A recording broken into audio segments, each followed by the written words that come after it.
जय श्री कृष्णा मित्रों। जिन घरों में 3 लोगों की चलती है वो घर बर्बाद हो जाता है। दोस्तों बहुत ही नॉलेजेबल और ज्ञानवर्धक कहानी लेकर आज आया हूं। दोस्तों आप लोग बहुत ध्यान से सुनिएगा, वीडियो को पूरा देखिएगा। आप लोगों से मेरा निवेदन है कि आप लोग आधा अधूरा अगर सुनेंगे तो आपको बात समझ में नहीं आएगी। दोस्तों कहानी से आप लोग को बहुत कुछ सीखने और समझने को मिलेगा। कहानी आज बहुत ही नॉलेजेबल और ज्ञानवर्धक होने वाली है और प्रेरणादायी भी। तो दोस्तों वो कौन से 3 लोग हैं जिनकी घर में चलती है तो घर जल्दी ही बर्बाद हो जाता है। तो कहानी को देर न करते हुए हम शुरू करते हैं, आपका कीमती वक्त न लेते हुए ज्यादा। तो दोस्तों एक गांव में मनसाराम नाम के एक व्यक्ति रहता था, जिसके 4 बेटे थे और चारों बेटे बहुत ही मेहनती और बहुत ही गुणवान थे। 3 लड़के की शादी हुई तब तक तो इसकी माली हालत बहुत खराब थी और पास पड़ोस के लोग सोचते थे बेचारा बड़ा दुखी। परंतु छोटी बहू जब से आई तब से घर में बहुत ही रौनक और सुख शांति का माहौल बनता चला गया, क्योंकि वो चौथी जो बहू थी सबसे छोटी, वो अन्नपूर्णा जैसी लक्ष्मी स्वरूपा थी। उसके आने से उसके घर में धन धान्य से भर गया।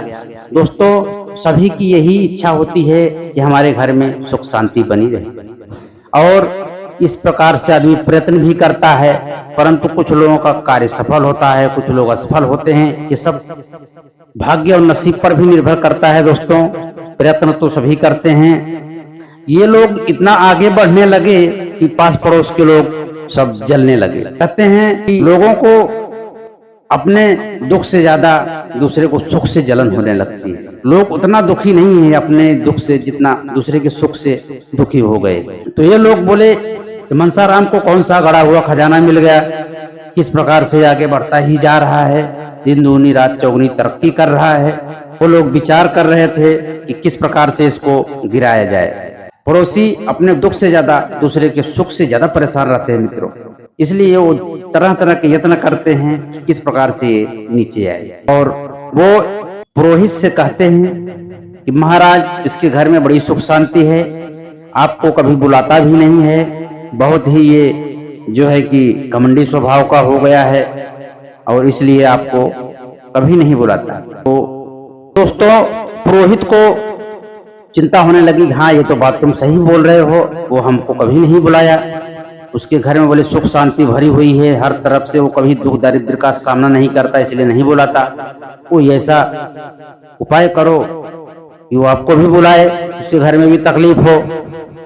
तब पुरोहित एक ज्योतिषी के पास जाता है और पूछता है कि ये मनसाराम किस प्रकार से अपना घर गृहस्थी की गाड़ी चला रहा है कि कभी दुखी नहीं हुआ है और इसको कोई तकलीफ नहीं है। क्योंकि दोस्तों कहते हैं चोर अपनी जीविका चलाता है असावधान व्यक्ति से, पुरोहित अपनी जीविका चलाता है यजमान से और मतवाली स्त्रियां अपनी जीविका चलाती हैं वो कामी पुरुषों से। राजा अपनी जीविका चलाता है झगड़ने वालों से और विद्वान अपनी जीविका चलाते हैं मूर्ख व्यक्तियों से। तो पुरोहित की जीविका उसका यजमान होता है दोस्तों, तो वो परेशान हो गया और इस प्रकार से उपाय जो है सलाह लेने लगा ज्योतिषी से। ज्योतिषी बोला उसके घर में उसकी छोटी बहू बहुत ही शुभ लक्षणा है, इस वजह से उसके घर में कोई दुख दारिद्र्य नहीं आता है। तुम उसके घर पे जाओ और उसके खेत का एक बांस मांग कर लाओ, फिर उसके घर में तकलीफ आएगी। फिर जाता है और उसके घर पे पहुंचता है, बोलता है मुझे एक बांस की आवश्यकता है, मुझे दे दीजिए मनसाराम जी। तो मनसाराम बहुत ही दिल खुश मिजाज आदमी थे और बोले ठीक है महाराज। तो वो एक अपने खेत का बांस काट के उसको दे दिए। छोटी बहू ने देखा कि ये महाराज को अपने खेत का बांस काट के दिया जा रहा है, तब वो कुछ पत्तियों को तोड़ ली बांस की और जाके काली गाय को खिला दी।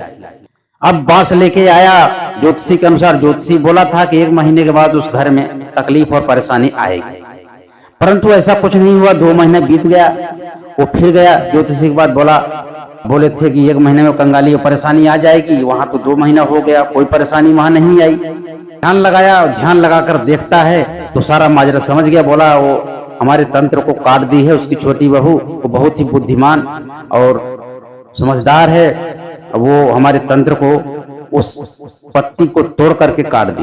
वो पत्ती को तोड़ करके काली गाय को खिला दी। अब तुम जाओ किसी प्रकार से काली गाय मांग कर लाओ, तब जाके उसके घर में तकलीफ आएगी। तो प्यारे सज्जनों, वो पुरोहित फिर जाता है और बोलता है कि हमारे घर में बच्चों के पीने के लिए दूध नहीं है और बच्चे हमारे बड़े परेशान हैं, तो यजमान आप हमको गाय दे दोगे काली तो हमारा जो है कि काम हो जाएगा, क्योंकि हम गाय खरीदने में असमर्थ हैं। वो बोला ठीक है महाराज, गाय तो दान करना ब्राह्मणों को बहुत अच्छा होता है, तो आप लेके जाओ। तब गाय जो है वो दे देता है। अब गाय जब देने लगता है तब छोटी बहू आती है और गाय के आंसुओं को अपने एक चद्दर से पोंछती है और वो चद्दर अपने पास रख लेती है। इस प्रकार गाय लेके ये आता है। तो ज्योतिषी जिस प्रकार से बताया था कि 1 महीने के बाद तकलीफ घर में उसके आएगी, परंतु मित्रों 1 महीने से ऊपर हो गया, फिर तकलीफ कुछ नहीं हुआ उसको घर में। तो फिर ये ज्योतिषी के पास गया पंडित, और पंडित पूछा कि महाराज जी कुछ हुआ नहीं, उसके यहाँ 1 महीने से ऊपर हो गया। तब फिर से वो ध्यान लगाया ज्योतिषी और ज्योतिष विद्या की गणना के अनुसार फिर बताया वो कि अब तुम जाओ। तो जो बुद्धिमान बहू है उसकी बहुत ही चालाक है, वो तंत्र काट दी हमारा। अब वो काली गाय का आंसुओं से भीगा हुआ वो चद्दर जो रखी है घर में उसको मांग कर लाओ, तब काम बनेगा। पंडित आता है, बोलता है कि हमारे बच्चों को ओढ़ने के लिए चद्दर नहीं है, एक चद्दर वो दे दो, अपनी छोटी बहू वाला चद्दर ही दो। अब वो मांग करके घर का मुखिया चद्दर जो है बोला बहू दे दो ब्राह्मण देव को। चद्दर देने लगती है दोस्तों, तब वो जो आंसू से भीगा हुआ चद्दर का एक कोना था, एक सूता वो अपने मुंह में निगल गई। अब वो निगल गई, फिर चद्दर वो दे दी। अब ये चद्दर लाया, फिर 1-2 महीना बीत गया, फिर से कोई परेशानी नहीं हुआ। फिर ये ब्राह्मण देव पहुंचे ज्योतिषी के पास। ज्योतिषी बोला, ध्यान लगा के जब देखा तो उसको मालूम पड़ा कि ये तो उसकी बहू ने हमारे तंत्र को काट दिया। और तब जाके वो बोला कि अब कुछ नहीं हो सकता, अब उसकी बहू यदि घर से जाएगी तो ही उस घर में दुख दारिद्र का प्रवेश होएगा। कोई कारण अब नहीं बचा, उसका कोई भी प्रकार से हम कोई नुकसान नहीं कर सकते, और अब मेरे पास तुम आना भी मत, क्योंकि अब कोई उपाय नहीं बचा शेष। तब फिर वो पंडित चला आता है और सोच रहा था किस प्रकार से उसको घर से निकलवाऊं, क्योंकि उसके घर वाले उसको बहुत मानते थे दोस्तों। तो फिर वो विचार करने लगा, सोचे उसको एक युक्ति सूझी और वो गया। बोला कि तुम्हारी बहू बहुत ही अभागन है, हमने सपने में देखा कि तुम्हारे घर में बहुत बड़ी विपत्ति आने वाली है, यदि तुम इसको घर से नहीं निकाले तो तुम्हारे घर में बहुत ही तकलीफ आ जाएगी। कहते हैं दोस्तों कि अपनी बुद्धि ही अपनी सबसे बड़ी दौलत होती है, परंतु जो दूसरे की बातों में आ जाता है वो अपना सर्वनाश कर लेता है।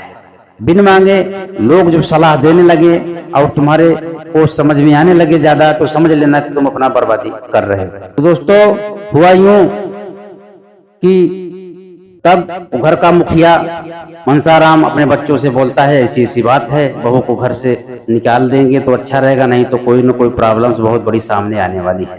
तो प्यारे सज्जनों, वो ये बात उसकी बहू सुन रही थी। वो बोली ऐसा कोई बात है तो मैं घर से स्वयं निकल जाऊंगी, पिताजी आपको तकलीफ लेने की कोई जरूरत नहीं है। और वो निकल कर जाने लगी तो उसका पति भी उसके साथ चला गया।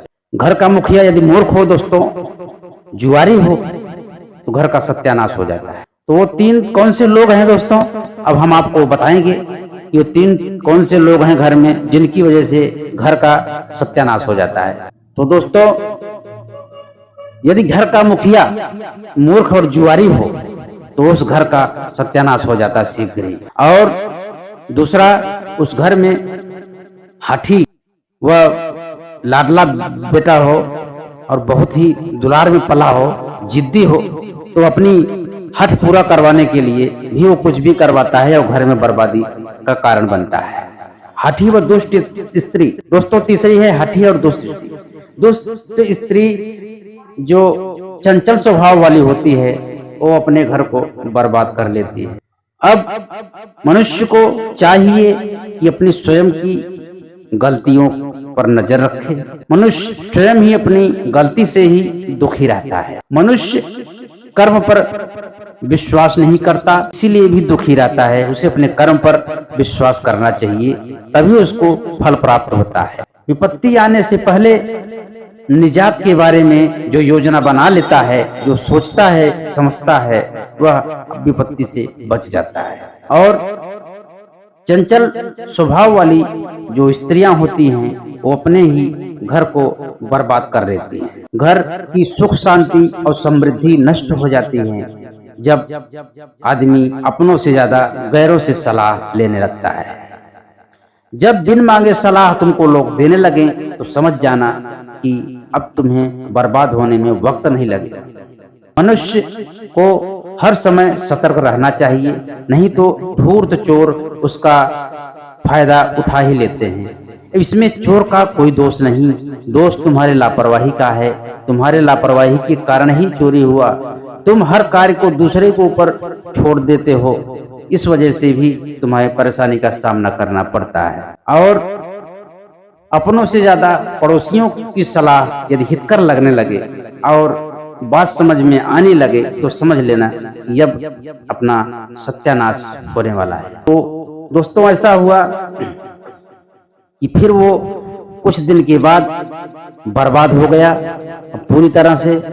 और वो सोचने लगा कि हमारी बहू सही थी, ये पुरोहित की बातों में आकर के हमने अपना घर की सुख समृद्धि को नष्ट कर लिया। और उसको ये बात समझ में आ गई और वो फिर शहर गया और बहू बेटे को लेकर आया। और बहू का ये बात उसको बहुत अच्छी लगी। पिताजी, आपने दूसरे की बातों में आके अपने घर को बर्बाद किया, इसमें कोई और का दोष नहीं है। आप अपना खुद हित समझो, अहित समझो, फिर अपना कार्य करो, सुनो सबकी और करो अपने विचार से, अपने मत से, अपनी समझ से, तभी आप सुखी रहोगे और संपन्न रहोगे। फिर बोले, बहू हमसे बहुत बड़ी गलती हो गई। तो सबको लेकर के घर पे आया और बड़े सुख शांति से रहने लगा। तो प्यारे सज्जनों, आज की हमारी वीडियो आप लोगों को कैसे लगी? यदि आपको हमारी वीडियो अच्छी लगी प्यारे सज्जनों, तो हमारे चैनल को सब्सक्राइब करके बेल आइकन प्रेस कर देना दोस्तों। और नोटिफिकेशन हमारा हमेशा मिलता रहे, इसलिए घंटी वाली बटन को दबाना न भूलना। आपका एक सब्सक्राइब हमारे लिए बहुत ही महत्व रखता है। और मिलते हैं अगले वीडियो में। आप लोग तब तक खुश रहो, मस्त रहो, आनंद में रहो। हमारी यही सबके लिए दिल से शुभकामना है। और मिलते हैं अगले वीडियो में। जय श्री कृष्णा मित्रों।